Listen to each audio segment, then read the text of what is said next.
Hi everyone, welcome along to today's video. This one's still concerning social media and the benefits and the not so benefits side of it all. Now, I know a lot of you have said to me about the last video concerning the fact that I liked it, the past better than I do now, simply because we wasn't so controlled and our lives weren't so stifled with all these things that we now can no longer do. And when you lived back in the 60s, 70s or 80s or whatever, there was none of this stuff and your freedom was there. That's probably more what I'm getting on about. And children and kids and even younger adults weren't stuck to the mobile, glued to it, walking down the road. There was no mobile, there was no nothing. You would tend to go out and do things. You were kind of more free to do the things that were nicer at that time. That is just getting outside and breathing in some fresh air. Anyway, that's what that video was kind of about. Now I know a lot of you said, well, without social media, without tech, you wouldn't be able to get that video out there to show what your feelings are anyway. So it's said right there, without my camera now recording me, which is a digital camera, and without the computer to put it up onto YouTube, there would be nothing happening. Now, I'm not against high tech. What I was trying to say is that let's just use it to the amount that we need it and not let it control our lives. I'll give you an example. Me and Jan were going up to Bristol and we was on a train, and 8 of the carriages were chopped off this train because they had problems with them and there was flooding on the line, and consequently the trains came into station. There was only 2 carriages and we all had to squash on board. Now we got on and luckily somebody let me and Jan have their seat, because there was 2 there, and we said, that's great, thank you very, very much. So we sat down, and by the next stop someone got on, and it was a young Japanese lad, and he had headphones on and his phone, and he walked up to our seat and said, that's my seat. And I said, what are you talking about? He says, my seat, I booked the ticket. Now I didn't know that if actually the trains all get messed about with carriages chopped off and that is no longer valid, but as far as that Japanese lad was concerned, that was his seat and he wanted his seat. So he said to me, well, you can sit there or your wife can sit next to me, but I want this seat. So Jan got up, being, you know, no fuss, and I said, no, I said, if you're getting up, I'm getting up as well. We'll both get up, let him have both bloody seats if he preferred to have them. Anyway, this Japanese lad had no worries about it. He just sat down in the seat, and what's more, he had a big suitcase. So he was able then to get his suitcase out of the aisle and put that on the other seat. So there we are, standing up all the way from Exeter to Bristol, and the people around us were actually trying to offer us their seat. I said, no, you know, I'm not going to sit down and leave the wife standing, and she didn't want to do the same either. So people were rather glaring at this lad who was just headphoned up, you know, and looking at his phone without blinking an eye.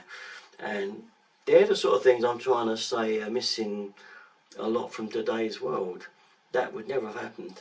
If I'd have seen someone come along elderly, I mean, I'm not that old, elderly, but older than you, I would have got up immediately and let that man sit down, you know, or if they was in my seat, I would not have said a thing. I would have left them there. I would take one look and thought, no, I can stand up, I'm half their age.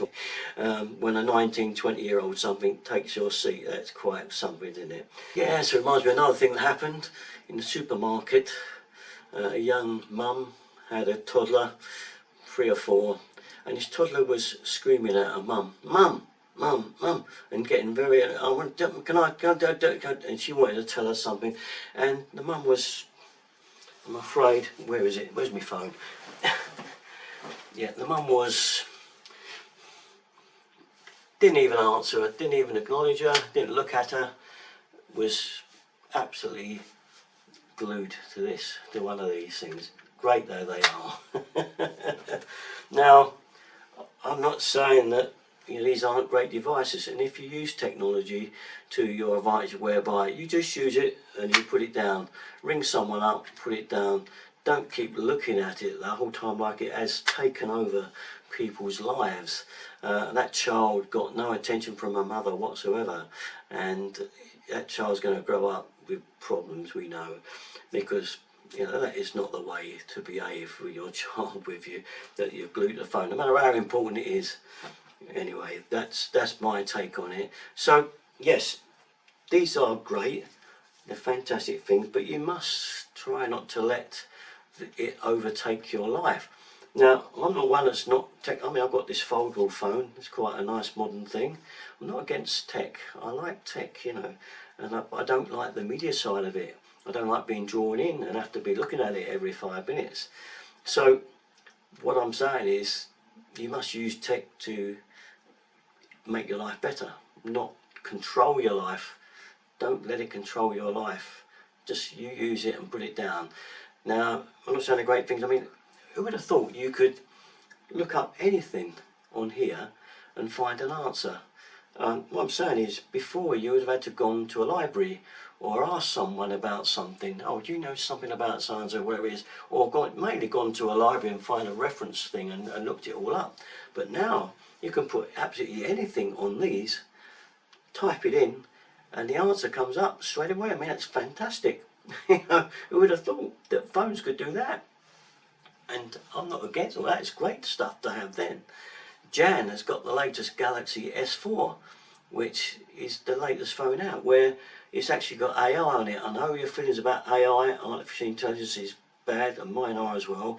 But in this instance, it's rather good in that she took a photograph of a bird in the garden and didn't know what it was, and was able just to draw a circle around the screen around the bird, and straight away the information came up, what bird it was, where it come from, the nesting habits of it, and blah blah blah. Everything about that bird came up on the screen just by putting a circle in. And you can do that with anything, you know, absolutely anything, a record, a vase, or anything. Just, you know, if you want to find out a piece of music, you can use an app on there just to listen to the music for about 5 seconds, and it will tell you what it is.